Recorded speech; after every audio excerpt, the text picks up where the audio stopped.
Despite what their moms told them, they just aren't talented enough for radio.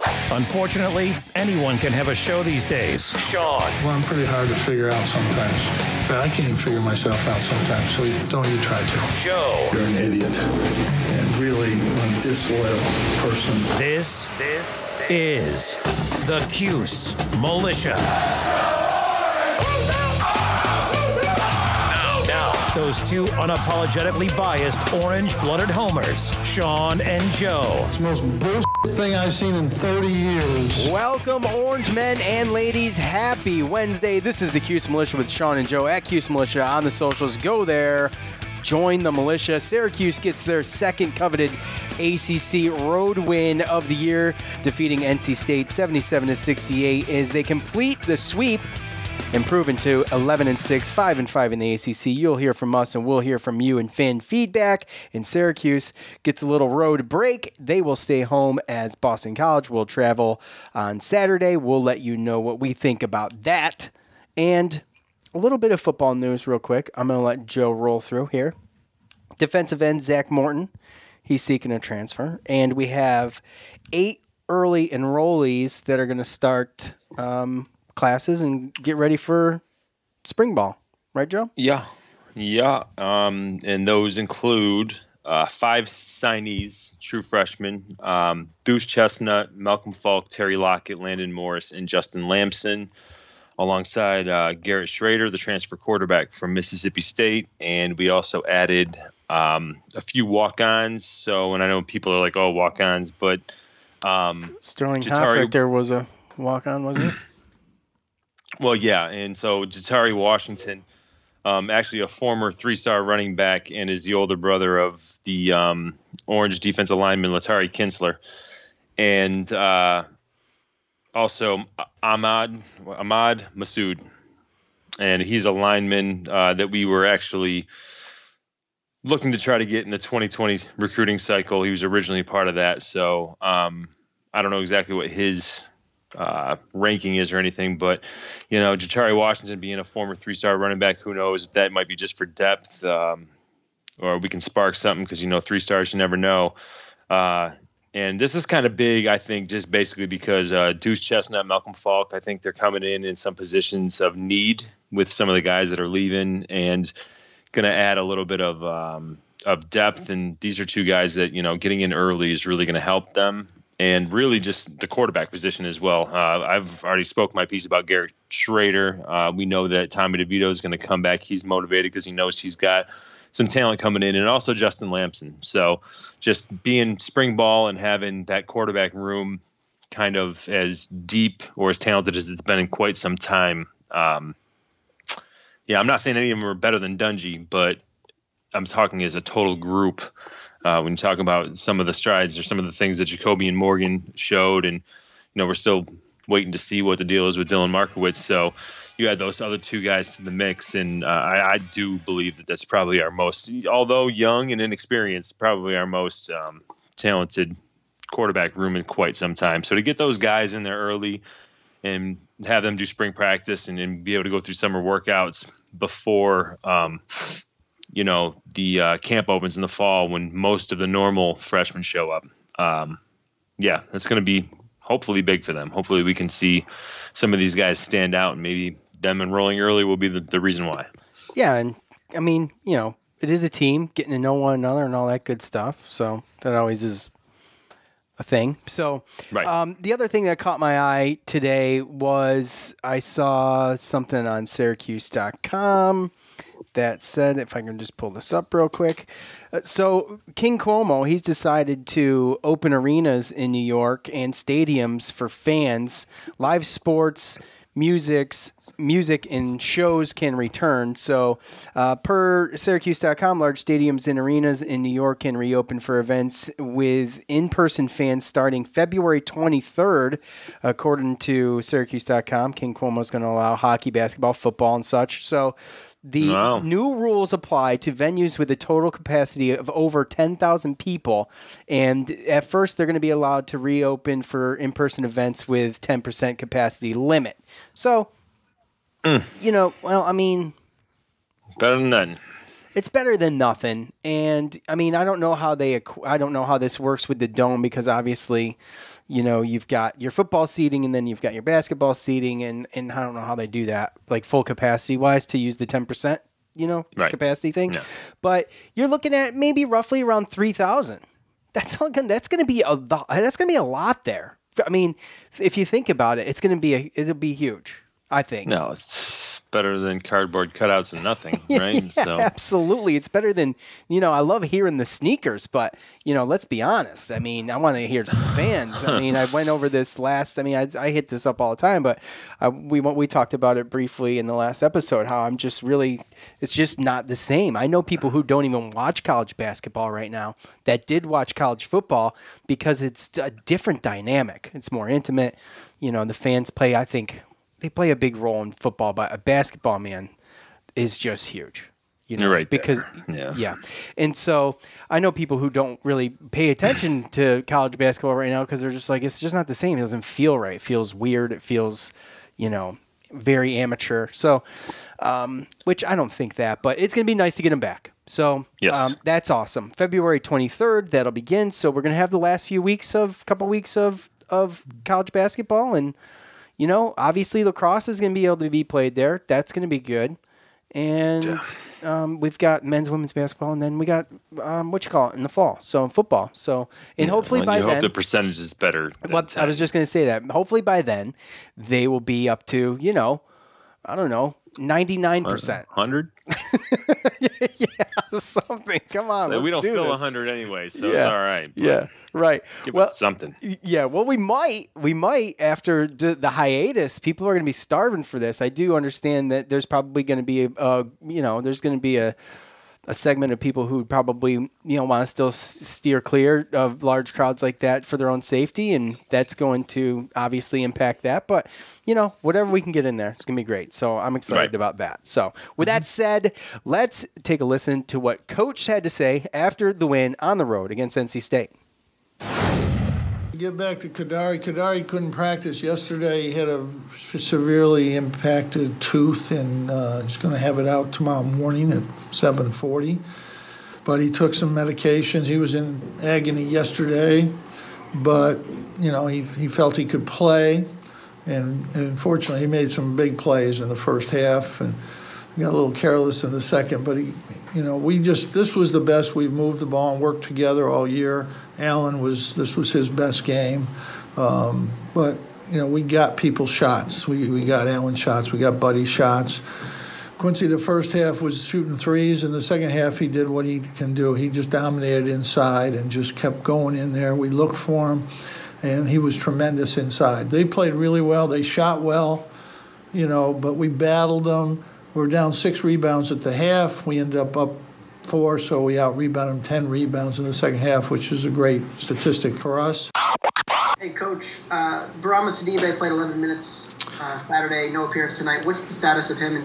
He's out. He's out. His knee's swollen. He can't practice and cannot play. So what's the long-term outlook on that? I'll just say that once more. His knee is swollen. He could not practice and could not play. So I don't know what you want me to say. I think all 3 guards are key for us, as I've said many, many times, that, the fans are not going to determine who's going to play. And I like it when some people have a column, whatever they have, and they say, who should play here? And I don't know how we'll do the rest of the year, but, we've got 3 guards. They'll all play. I see it every night. They want it every night, absolutely. Clemson just beat the crap out of us. They're just too physical for us. And the game was physical, allowed to be really physical. There were 8 or 10 fouls that weren't called, and that's all it takes. But these guys want to win every game, Mark. That's nonsense. Every time we lose a game, it's like we didn't want to win. We want to win every game. We're trying every game. That's just nonsense. There's just too much nonsense right now. Nonsense. Nonsense everywhere. The Coach Montage is brought to us by Bet Online, the title sponsor for the Cuse Militia and Armchair Media. Well, football is over, but pro basketball is playing, and also college basketball, as well as... It's called NBA, Sean. NBA. Well, I don't know. I know what you're talking about. The NHL, that's all in full swing. And guess what else is in full swing this weekend? I'm excited, folks. I'm excited. Daytona. You guys know what I'm saying. The Daytona 500 is going to be happening this weekend. Had the duels last night. Exciting. And the duels are just a shootout. The duels. They call them the duels now. I don't know why. It used to be the Bud Shootout. 2 races? I think that's tomorrow. Wait. No, hold on. The Clash. See, I can't even keep up with it anymore. You're right. The Clash. I thought you were a NASCAR fan, man. Yeah, I know. I can't keep up with them changing. It used to be the Gatorade or the Bud Shootout or something like that. It was the Bud Shootout back in the day, right? Correct me if I'm wrong. Email it at cusemotion@gmail.com. You're not even a Nextel dude, race the Nextel Cup Series. Yeah, right. I remember when you used to be able to go to a NASCAR race, and if you had one cigarette left in your pack, you give the Winston girls your one cigarette left in your pack, and they give you a carton of Winstons. They used to be able to do that. Yes. No. Is that crazy or what? Giving out tobacco like that. Like it's candy, literally. So I call it a trade. So back to what I was talking about here. Bet Online. The Winston Cup Series. The Winston Cup Series, yes. The Bet Online, they cover awards shows, TV shows, and reality shows. If you've listened to this show for any amount of time, you know that Joe's a huge fan of The Bachelorette and The Bachelor. He's always hitting up the props on those. You can too. Real-time update odds and props on almost anything you can imagine. Bet Online has you covered for all news, scores, and odds. It's the best way to place your bets, and it's free to sign up. So head over there right now to the website. Use the mobile device and sign up today and receive your 50% welcome bonus on your first deposit. Use the promo code ARMCHAIR. That's a 50% welcome bonus on your first deposit. Use the promo code ARMCHAIR. Bet Online, your online sportsbook experts. Thank you, Bet Online. Okay, it's time to rattle it off, and that is the good, the bad, the ugly. Look, we won, obviously. It goes without saying. But the one thing that I just loved about this game was the monster block on Helms by Dolajai, who just freaking threw him to the ground. And my gosh, man, what authority. That was so good. The energy that Syracuse hit the floor with immediately after the tip was something I think we missed against Clemson, and that was good to see. The Orange were +4 on the glass, and now we have yet to lose a game after winning that battle. And Griffin, game high, obviously. You heard Coach, probably his best game of the year, and he was great. 22 points. He hit 4 for 7 from distance. We saw what Richmond was doing out there. He did his thing, made an immediate impact, as always. Him and Mark doing a lot of things always that really don't hit the stat sheet. It's really hard to quantify the things that they really do out there. You just have to see it with your eyes. Syracuse, a whopping 47% from 3, 9 for 9, and 47% from the floor, 28 of 60. Really good. The biggest difference in this game from the last game, I think, was finishing at the rim. A lot of missed opportunities against Clemson. Really good. Outscoring the Wolfpack in the paint, 28-20. The bad, we heard what Coach say about Sidibe. It looks like, this is going to be a struggle for the rest of the year, and that was kind of our worst fear. And it is what it is. He's got knee issues. He continues to recover from meniscus surgery, and all we can do really is wish him the best and hope that we can get him ready. I think for next year is a realistic expectation right now if he decides to come back. So the ugly. NC State with 20 turnovers, and this time Syracuse capitalized with 21 points. Pretty ugly for NC State. Syracuse, their last two opponents have turned the ball over 40 times. Syracuse only managed 9 points out of 20 Clemson turnovers. This time they did a good job taking advantage of those. Joe, we touched on the team effort against Clemson and what a difference this made. More of a team effort. You heard Coach. The ball movement and everything was really good. We even had some behind the back shenanigans that really didn't it wasn't fully conquered, but it was close. And it got, I think, pass. It was a good pass. He wasn't ready for it. He was not ready for it because they don't do that stuff all the time. So no, and it had some heat for a 3-foot pass. Yeah, right. That's true. So they finished with a lot of energy that they started with, which is awesome. Night and day from the lethargic team we saw against Clemson. So your thoughts, Joe? Well, that's kind of what I took from it. We talked about it, obviously, off the air. And they had Funderburk this time. Right. And we didn't have Sidibe, obviously. So I was a little nervous about it. And obviously, just the effort and the want and the will was just seemed to be there a little more. You can't take away from the fact that we shot pretty well. And our defense with 20 turnovers and actually taking those turnovers and turning points in, we still had some. Joe had some bad shots. Dolezaj had some bad shots. But we, Griffin, Boeheim, Guerrier, they all shot over or at least at 50%. And Kadari came in and did his thing. So, after listening to Coach, it makes sense because you just saw Kadari a couple times, like touching his mouth, or I think he got hit in his face one time, and so that makes sense now. I'm glad that he's going to be able to get that taken care of, and it's not going to be a long-term issue. So, and I'm glad he could play because I know the announcers early in the game said that he wasn't going to be able to play because of an illness. So, man, dude, when we win the offensive boards like that and we put that kind of effort there, then again, like we win games.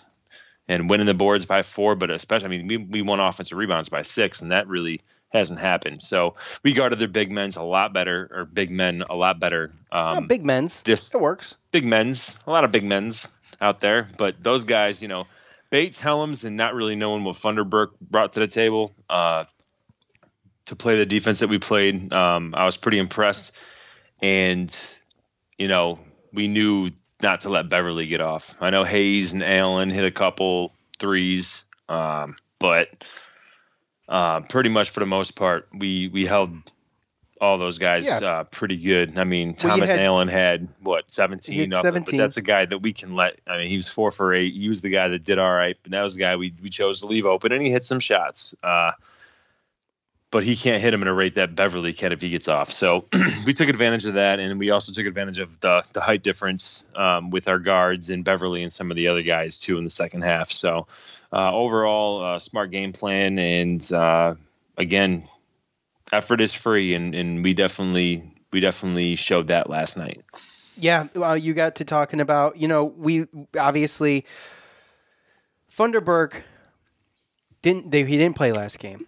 But Manny Bates killed us, and he had 17 points and 14 boards last game. Obviously, he played more, but 7 rebounds and 8 points this game. And also Helms, who really, really killed us last game. Killed us, getting inside. Just took advantage of every opportunity in there, and those little mid-range jumpers. 24 points last game, 11 this game. You're gonna give up a little to correct some things. The things we knew we needed to correct from last game got corrected. Right. And, you did have Funderburk with 14 points, but what are you going to do? You can't stop. You can't stop it all. Someone's going to score. So and when you see NC State's games after us, you start to see more of like, okay, these are the guys now, right? So realistically, we kind of played defense. We forced them to take the shots that we wanted them to take in the 2-3 zone. They took the shots that we gave them, and sometimes, a Thomas Allen or a Cam Hayes hit it. But for the most part, we kind of dictated what kind of shots they got. And unless they were going to shoot unconscious, then we kind of had them right where we wanted them. It's kind of how it seemed with me, especially after the second half. Or first half, sorry, into the second half. Right. And, hey, look, NC State still shot pretty good. They were still 43% from 3 and 44 from the floor altogether. Right, but we shot 15 more shots than them. We did in offensive rebounds. There was a offensive rebounds and turnovers. There was a sequence there. Exactly. There was a sequence there where I think we actually finished off of 2 offensive rebounds. We actually got 2 offensive rebounds and scored if I'm not mistaken. So it was near the end of the game. Yeah, which you don't see much from us. I mean, we're so used to just the one and done or the bad shot or this or that. And, Joe, he did some things, too, that weren't horrible. I mean, I don't want to bag on Joe, but what he did that was good was drive, and he actually did a really good job getting around some of those big guys a couple times, and it actually got to the line, right? Yeah. So, but he was over. We had more assists. Yeah. Like you said, we moved the ball a lot better. Yeah. So, yeah, excellent. All right. Anything else we want to hit up before we get into fan feedback? We're just going to piggyback off of this. We don't want to talk about the beginning of the game, right? I don't think it's in fan feedback. What do you mean? The tit for tat stuff? No. I think that's how picky coach is with his lineup? Look, there's some things that are true.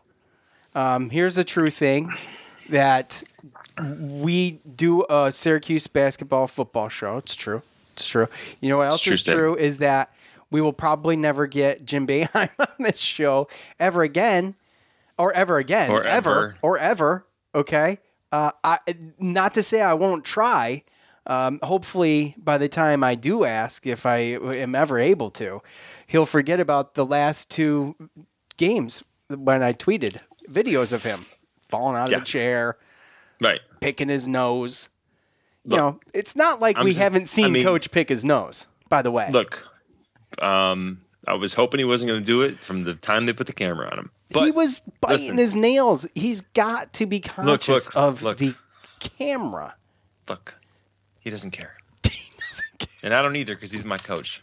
That's my coach. Disclosure. My coach eats his boogers. I just want to let you know. I'm sitting here. I started the game late. I was in some traffic. Got home. Yes, I know. I remember. Started the game late. Yes. And my phone is just going off. 5 minutes in or whatever. And I'm like, what could possibly be going on right now to where, and then we start watching it. And then I see that and I'm like, oh no. That's one. And then by the time I catch up and I look at the text messages, it's already a tweet. So when I went into the group text and I asked you and James for approval, hey, should I tweet this? Is this tweetable material? And James says, yes, absolutely. Of course, that's tweetable material. So I was like, oh, okay. Well, James says, go ahead and do it. And you didn't say no. So, I didn't say yes. But you didn't say anything, so I did it. Well, okay. So just full disclosure, if anybody, I'm not even going to say if he listens, but I'm just saying, just in case anybody's listening, that I had zero responsibility or input on either of the last 2 tweets. Because last night I probably would have said no. Really? Okay, fair enough. Well, I would have had some different positions. Let's just put it that way. Well, that doesn't surprise me. But we speak very highly of Coach here. We love him, and he's been picking his nose since I was a kid. So this is not anything that he's not aware of. He has to know he's on video multiple times doing this. There's one little difference this time, but yeah. Well, I thought the mask was going to help that.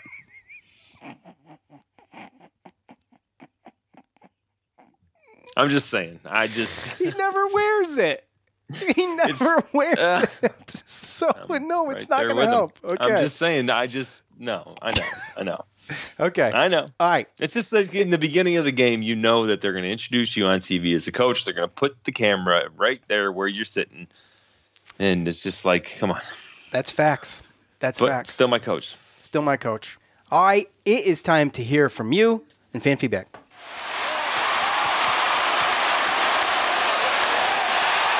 It's time to hear from you, the loudmouths from the Loud House. All right, you guys know what to do at the end of every game. We head to the Twitter and the Facebook, ask for your thoughts. You leave them. We talk about them here, or at least we talk about some of them here. Let's be fair, right? You got your favorites. Joe, that's not necessary. Oh, my bad. Sorry. That's not necessary, okay?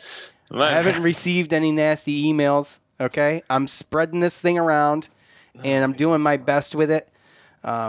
Obviously, I like either quirky buy-seller holds or something with stats in it.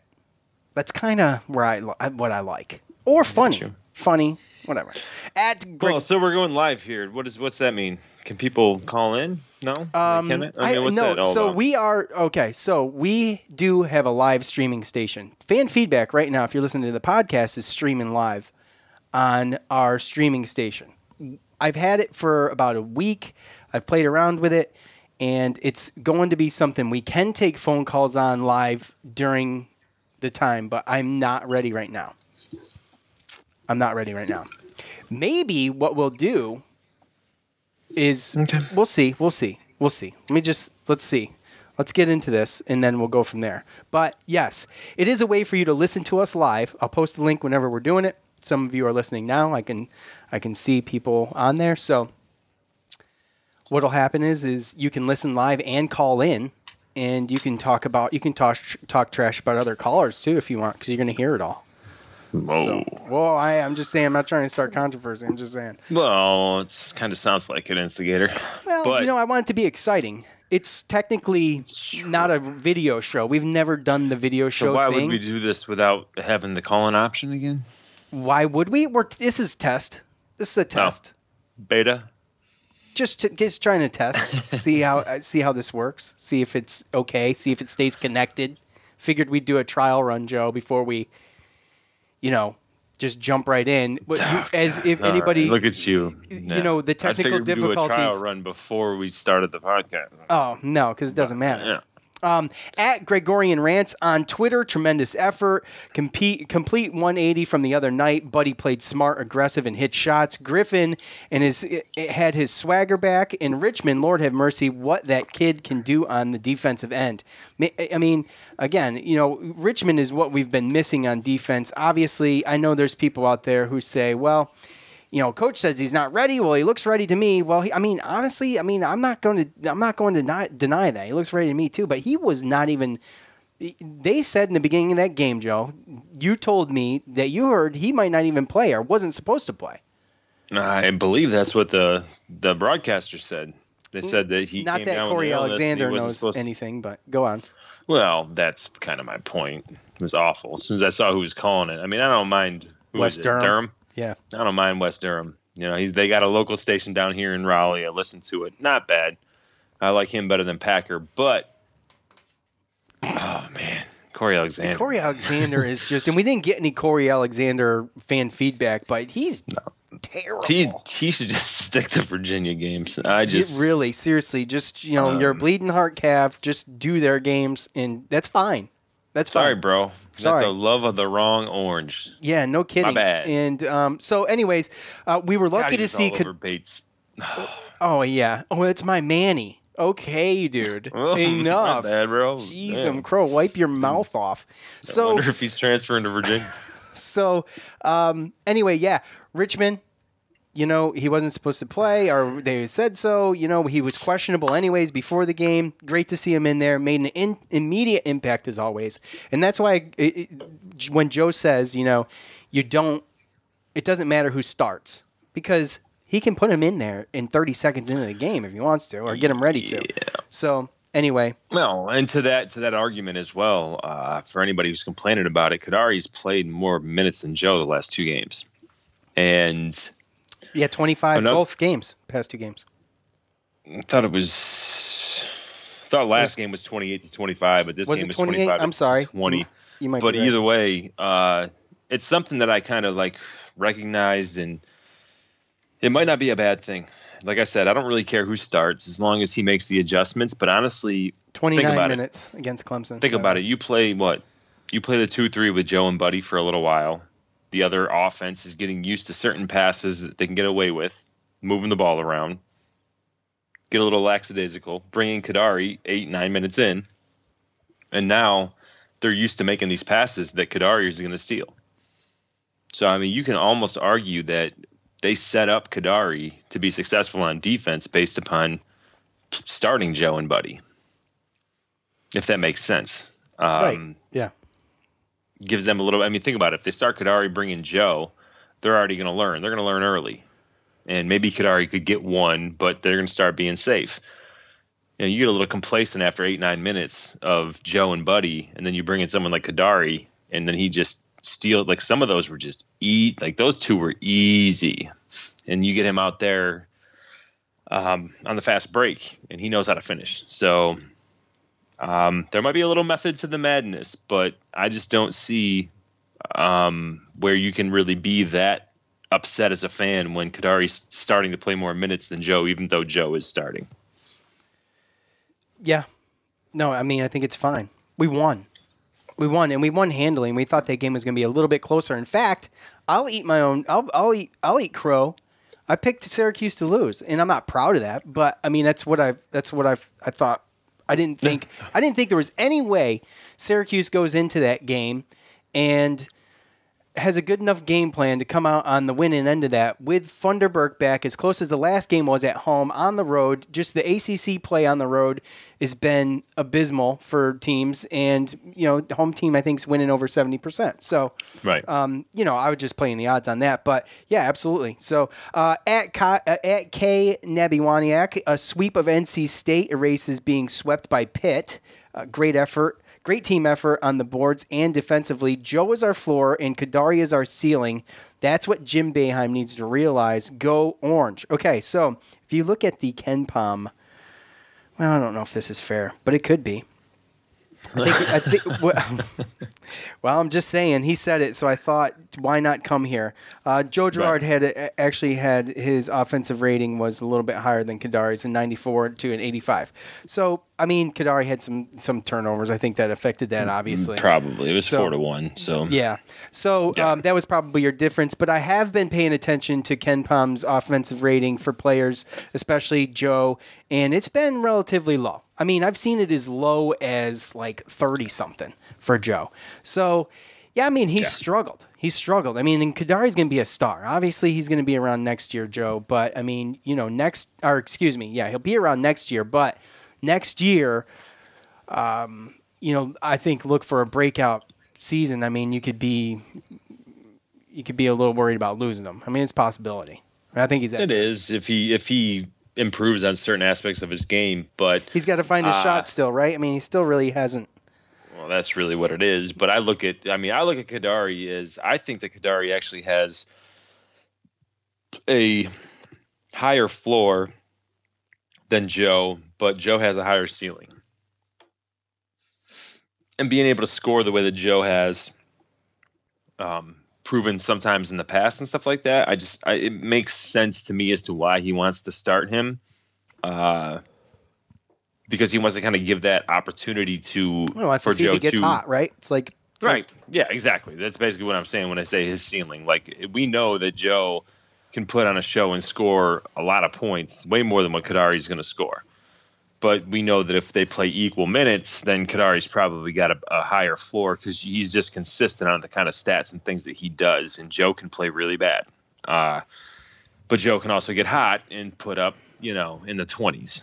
And I think that's kind of what we play for, on top of the fact that, like I said, I think there is a little bit of method to the madness. So play Joe, let the other team get tired, a little complacent, and then bring in, your 6'6" or whatever point guard, and have him just completely erase those passing lanes that they've been used to for half of the first half. And that's another thing, and I know we've talked about this probably last year and the year before, about when I remember my old memories of watching Syracuse basketball was always the fast break stuff, man. Yep. Always the stuff they did in transition after a great defensive steal or something. Kadari brings that. You saw it last night. I mean, he brings that, and with a little bit more fine tuning on some of this and cohesion with his teammates. I mean, that's what I'm looking for. That's where I think a lot of his points can come from, without a doubt. Yeah. Oh yeah, and that's kind of been a problem that we've had, especially in the past couple of years with rebounding and stuff like that. When you don't have those guys that you can guarantee, like we've needed to have our guards go down and rebound and help us rebound. Yeah. Because we're getting out rebound. We need that help. Traditionally, we've had those big guys, and the rebounding's kind of been on lock on defense to where those guys can get the rebound and they can look, and the guards are already, halfway up to midcourt, ready for the pass out and ready to start the fast break if the opportunity kind of shows itself. So that's something that we've lacked in the last couple of years, and that's why you haven't seen that as much. And that turns into a lot of half-court offense and hero ball if you're not moving the ball around good. Which is what we've dealt with past 2 years.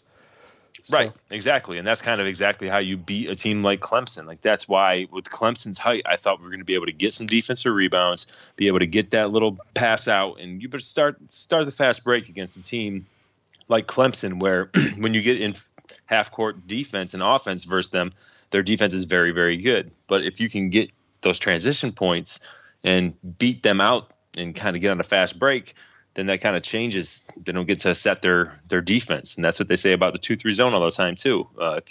When we start pressing, if you beat the press, they can't set the 2-3 zone. They get a good shot. So that was the thing that we couldn't do with Clemson. And that's kind of what hurts when you don't have, a traditional center in the size that you usually have had in the back court. Right. At one Kev Nash, shout out, because he's bringing the top 5 to thoughts of the game almost consistently. He skipped Clemson. I don't blame him for skipping Clemson. Okay, a lot of people skip Clemson. Yeah, that's fine. But Kev brings it, and he does his thing, and I think it's great. So, and when we talk about fan feedback using the same people, I mean, this is one reason. So, which I don't use the same people. Hey, look, I can't believe I just fell into that trap. I don't use the same people. I change it up all the time. I change it up all the time. That's not even true. Guilty. Not. Now you're trying to talk yourself into it. No, I feel attacked. Attacked. Hey, bring the DMs and emails. No, I haven't gotten any. I haven't gotten any since I apologized. No, you will after today. We'll see. One, Braswell's trying 3. to explain yourself. Braswell's 3 was the biggest shot of the game. Bye. I mean, yeah, dude. You don't think so? No. Even Coach said it. Yes, I'd buy that. I don't. That's just him justifying him putting him in over. Oh my gosh, you are something else. 2, love the way the fellas attack the paint. Absolutely, we've been talking about that. I'm going to take these one by one. We talked about that, right, Joe? That's their game. They went 9 for 19 from 3. That's awesome. That's an anomaly. That's not the norm. That's more. No, it's a good. It's not really us good. Forcing a lot of. I mean, only 19 3-pointers is good. He still talked about how he wanted Quincy to be a little bit in there, but Quincy only shot 2 and made 1. Take away his 2 that he shouldn't have shot. Well, okay, yeah, he made one. He made one. So I'm okay. 50%. That's fine. 9 and 19. Good. That's fine. He did give him a little rub on that, though. Who cares? 1 for 2. Yeah, but I think he took some outside shots too. He didn't there was a couple deep 2s. Yeah, there was. 3, we need to win at least 4 of the next 5 games. Well, yeah, I mean, let's hold on. I should have been way ahead of the ball here and actually pulled this up, Joe. What do we got? What do we got slated? Why are you saying Joe like that? Because you are the one. I got 3 devices over here I'm trying to work, and you got. How do we know? You got nothing. How do we know? Boston College. Yeah. At Louisville. Okay. Notre Dame. Yes. At Duke. At Georgia Tech. Okay. And who knows? We're probably gonna have to. I don't even know how we need at least 3 games in there. I know you're not going to squeeze any makeup games in between. Unless you're playing games every 2 to 3 days for the rest of the season. That's kind of the gauntlet right there, and we finished with UNC at least in the regular schedule without having makeup games added. Right. So, yeah, I mean, none of them are world beaters. Yeah, I know. Kev says but they're matchup issues. Kev says 4. I say 3. If I get 3 out of the 5, I'm good. If we get 4, I'm really happy. And I don't even think it matters which 4. No, 3 out of 5 is. We got 3 out of 5 of those games are road games, so yeah, we'll see. That's difficult. 4, JG3 is being a good teammate. This can't be easy for him. Yeah, I mean, look, he's got to find his role. I think he's trying to find his role too. After all this, 5, go Cuse. So we've talked a lot. It is tough. Because you're a guy who comes out of New York State and you've got the scoring record for the state. You had all these accolades in athletics. You college football state champion, quarterback, and you come here and you got to facilitate and get rebounds. It's difficult. That's why kids go to prep school. I know. And here's the other thing, too. That's why he was rated where he was, right? Yeah. And he does a good job, too, for his size of cutting off passing lanes. He at least makes you think. Yeah. Yeah. So, I mean, when his head's in it and it's not, I'm missing shots and I'm not going to play defense, his head's got to be in it. Like you said, every year you bring in guys because coaches are always going to try to make their team better. And if by chance you bring somebody like last year, we had some guys get hurt. We had some guys decide to transfer. He was the best option. That doesn't mean that that's going to be the same situation the next year. Now, yes, he's starting, and I know that there's some fans that feel some sort of way. But like I said, Kadari's trending up. He's getting more minutes, and they play Joe to start because there's obviously he proved last year that he can handle certain situations. And like I've already spoken of the reasons why I think he starts anyway. But yeah, he's got to be a good teammate, and he's got to find his role. Otherwise, what are you going to do? Yeah, I mean, we're in a world now where if you show up and you don't play or start, then you get you transfer. Oh, I'm just going to go somewhere else. And I think that it would show a lot of character for Joe to obviously stick to his guns, but obviously show his role as well. Yeah, because there is minutes there. You can see a rotation with Kadari, Buddy, and Joe. And there's going to be a whole year where Joe's here and Buddy's not. So, yeah, absolutely. So we will be right back to finish up fan feedback and get to the Boston College preview right after this. All right, one more thing real quick. Bet Online, the title sponsor for the Cuse Militia and Armchair Media. Bet Online, go there. Look, football, it's over, okay? Professional basketball, that is going on. College basketball, obviously, the NHL and NASCAR going to be in full swing. NASCAR with the Daytona 500 this Sunday, as you heard me rave about earlier. Go to Bet Online. They cover awards, TV shows, reality TV, if that's your thing, like Joe. Real-time updated odds and props on almost anything you can imagine. Bet Online has you covered for all news, scores, and odds. It's the best way to place your bets, and it's free to sign up. Head over to the website today on your mobile device and sign up. Receive your 50% welcome bonus on your first deposit using the promo code ARMCHAIR. That's a 50% welcome bonus on your first deposit. Use the promo code ARMCHAIR. Bet Online, your online sportsbook experts. Thank you, Bet Online. Okay, so back at it. Top fan on Facebook, Jesse.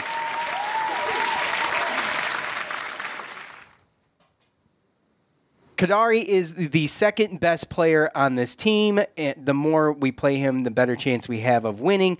Averaging only 21 minutes, he's third in the ACC in steals, top 6 in the ACC in defensive rating, first in the ACC, and fifth in the country in defensive plus minus, best plus minus on the team. As I've said, he's averaging Michael Carter-Williams numbers. He's the highest floor of anybody on the team because of his defense ability to get to the line and willingness to distribute. He needs second best player minutes for us to be the best team we can be. I don't like relying on under 30% three-point shooting for 60-plus minutes any given game. Hope he contributes more playing time. So he's going to get his playing time. Joe looks very confused right now, and there's a very good reason why Joe is looking very confused right now, because I don't know where Joe went during that whole comment. So Joe is going to have to sit this one out because he totally abandoned me, not only live, but just on the podcast. See, if it was just the podcast, I would have just paused the damn thing and yeah, but no, he didn't. Yeah, so never leave your wingman. Sorry. What did you do? I thought there was an emergency, so I'm sorry. Oh, okay. I heard a loud bang. My stepmom needs a hip replacement. Oh, you thought she there fell. Was a fall. Okay, yes. All right. We got you covered. That's justifiable. Justifiable. Okay.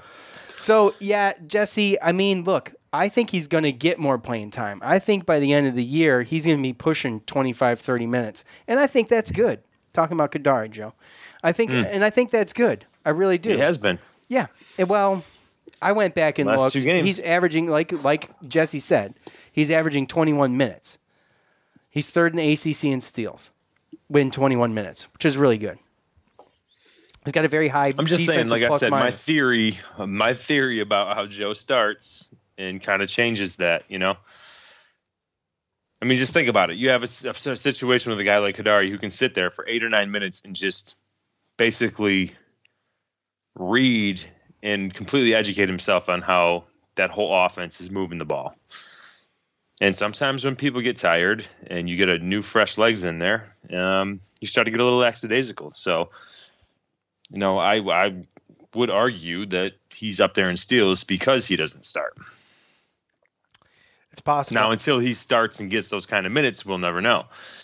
Yeah. But I just know that it looked like there were some passes that they thought they were going to be able to kind of, make complete or make, so to speak, if Joe is in there, that they did with Kadari, and Kadari just completely surprised them. Yeah, just his arms are like 18 inches longer. It's ridiculous, dude. He was just sitting there like a linebacker on the first one, just waiting. And as soon as he passed it, it was just too easy. Yeah, and I don't know if Joe would have got there. Probably not. I mean, probably not. So he had 2 in a row. And I mean, look, he's going to get his time. I think fans, I understand the Kadari pandemonium and just put him out there. I want to see him. But trust me, he's going to. He's going to eventually. It's like starting doesn't matter. Yeah, it's fine. Like I said, he's played more than Joe the last 2 games. Joe started both. Exactly. Top fan Mahir on Facebook. 1 game at a time. They moved the ball. They were patient on offense. They rebounded. I hate the quadrant talks. Just freaking win your games, 1 game at a time. Start something here. Oh, and Kadari Richmond rocks. Joe Girard sucks. That's all for me, folks. Well, I don't know if Joe Girard sucks. Like I said, when he does facilitate and he does get inside and he does get to the line, he's pretty damn good. I think that needs to be his game. If he needs to change it up next year or beyond, then that's something else. But for this year, right now, I feel like that's really his best. That's his best minutes on the floor when he's doing those things. They were patient on offense. Not a lot of rush shots this game. There was a couple, but there wasn't many. Great ball movement, and you heard Coach in the montage at the beginning of the show talk about how well the ball movement and everything was. Yeah, so. They used pump fakes very well yesterday too. Yeah, to get some open shots, some good mid-range open shots. So it's good to see because we had a lot of blocked shots against Clemson. We had a lot of block shots against Clemson, and I think Manny Bates kind of destroyed us the game before too. I don't think it was great. Yeah, he had 4 blocks. He had 3 this game, so it's relative. Steve on Facebook, when shots fall, you get rebounds, you win. Like Kadari Richmond's effort, said he was questionable prior to game. TV Teddy is a poor official. Keep up the ball movement and crashing the boards. Still question JG3's shot selection at time. Well, I mean, you have every right to question shot selection, I guess, if he goes 0 for 3. He hits one of those. I mean, I only remember like 1 bad shot from Joe. Because I know when it's a bad shot, I've mentioned this before, but I know it's bad when my wife cringes when she realizes he's going to shoot the ball. When she realizes that's a bad shot. So that's my rule of thumb. All right. I want to thank all of you guys who participated in fan feedback. We appreciate you. Always come back at the end of every game. You're going to find the tweet or post. Leave your thoughts. Do that. We'll get them here. Appreciate you. So, Joe, the 3-11, 1-7, depending on this game here. Okay, so normally we would wait until Boston College had completed their last game before they played us, but because they're playing right now, they're down by 8 with 12:49 to go. So depending on this game, how they'll come into the Dome, they'll face off against Syracuse this Saturday at 2:00 in the Dome. Syracuse is in full control of this series. 52 wins out of the last 78 games played. The Orange is currently on a 5-game win streak after notching another W this past December, a 101-63 stomping. Griffin with 22 points and 10 rebounds as he led the way for Syracuse. So it goes without saying right now that if you just go Google Boston College stats on ESPN that they're struggling, okay? I gave you the record, 3-11, 1-7. Before the 81-65 loss against NC State, they had 5 games in a row that were postponed from January 2nd to February, or January 20th to February 2nd. And so they went over 2 weeks without playing basketball in a game. They got 4 guys averaging double figures, 3 of them guards, Jay Heath, Winston Tabbs, Rich Kelly, and then forward CJ Felder. Boston College, they rank 113th in Ken Palm rankings and 148th in the net, making this a quad 3 home game. Sorry, Mahir, I got to do it every time. So quad 3 home game, which is a must win. We don't want a bad loss. So, Joe, this is not a very big team either. We handled them pretty easily on the road earlier this year. This and NC State being our 2 road wins. Their only wins are against Rhode Island, Maine, and Miami. So I guess the big question is, Joe, is how can Syracuse screw this up? Can they screw this up? Of course they can.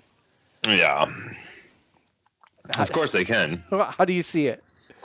I see us winning, obviously. I think that Wake Forest is going to win tonight. And I just, again, as long as we come out with effort and someone on their team or their team just doesn't go off from the 3-point line, then I think we're going to be all right.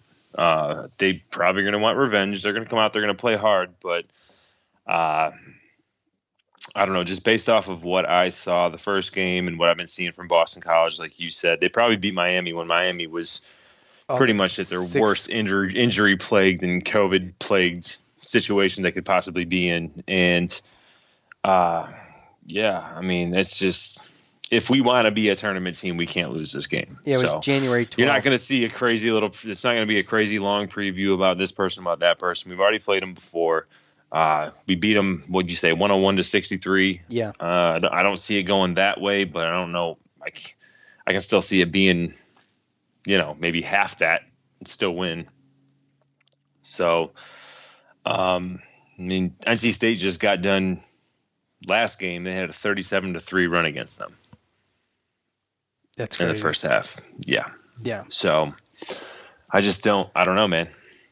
What did that shape up to be? Jim Christian. I don't know if Jim Christian's done or if I don't know, but I just know that this Boston College team has had some injuries and had some losses of some players to where I just don't know if they can pick themselves up. Well, it doesn't look like it, but with any team, the one thing that worries me, and by the way, we've won the last 5, but we could have won the last 8. We did get beat in 2018. But before that, we all remember 1-1 2017, I believe it was too. So anyway, when you have a team that's hard up for wins and is feeling deflated, I think sometimes those are the most dangerous teams, and I think it's fair to say that can be any team at any time. So, that's what worries me. I guess if I'm just being a little pessimistic, but honestly, Syracuse should cruise, I think, on this one. So I never like being too overly. I know. Optimistic. No, and that's why I say those things. But before I knew about Sidibe and his situation, and before I listened to the coach's press conference, I thought this is going to be a great opportunity for Sidibe to get some decent minutes in there and kind of work that knee a little bit. But I don't know. I don't know if he can. Obviously, he's not going to have any practice. He's going to be resting it. So I wouldn't look for him. But look for what we saw against NC State again. I think if the problem I have, and I'm not trying to beat a dead horse, it's just the inconsistency of this team. Like, they can do it. So they come out and they play, and I don't care what coach says. I saw it with my eyes. They didn't. The energy wasn't there against Clemson. You could say that they're defensively aggressive. You can say that they banged around, but right after the tip of the ball, when you're watching for a couple minutes and you notice it right off the bat, it's body language, it's movement, it's effort. Those things I can see with my eyes. Okay, and there's no way I can prove it, and that's why it's easy to be countered. But we all watched the same game. Okay, so when you come out like that against Clemson and you lose that game, it's not surprising. You get beat on the boards by 17, and then you just come out like rabid animals against NC State and give them all they can handle for 40 minutes without slowing down. You got Mark blocking dudes to the ground. Yep. You know what I'm saying? No. So if they play like that, then we shouldn't have a problem. Yeah. Okay. Predictions. You doing predictions? Sure. Why do you hate the predictions? We would do some bet online stuff, but the line doesn't come out to the day of the game. It's stupid. All right. I'm gonna say they're not gonna hit triple digits, but I'm still gonna say 88. What? Why are you shaking your head? Why you got a snotty look on your face? I'm gonna say. I was agreeing with you. Oh, okay. All right. I'm gonna say 86-68. 86-68 Syracuse. I hope that's about right. Taking a little off the top for Syracuse. I don't think they're going to destroy them like they did before. We'll see what happens. What you got? I don't know. I'm thinking something like 86-68. That's what I just said. Shut up. Oh, wow. Choose your God. We're like telekinetic. Hey, great minds think alike. Basically what I did was, as I said, I think Syracuse is going to score 86 points, and then I reversed the number. That's how I came up with that. Me too. See? Oh, wow. Yeah, That's crazy. Wow. Now come up with your own guess. Come on, you're the betting man out of us too. Like you should do the bet online reads. You're that guy. You know, you're the one that's usually pretty good at this, even though I did kind of, I think we tallied it up. There was a couple weeks you got me, but look, I know. I don't know the line, and I'm not guessing the line. You're asking me to guess a score.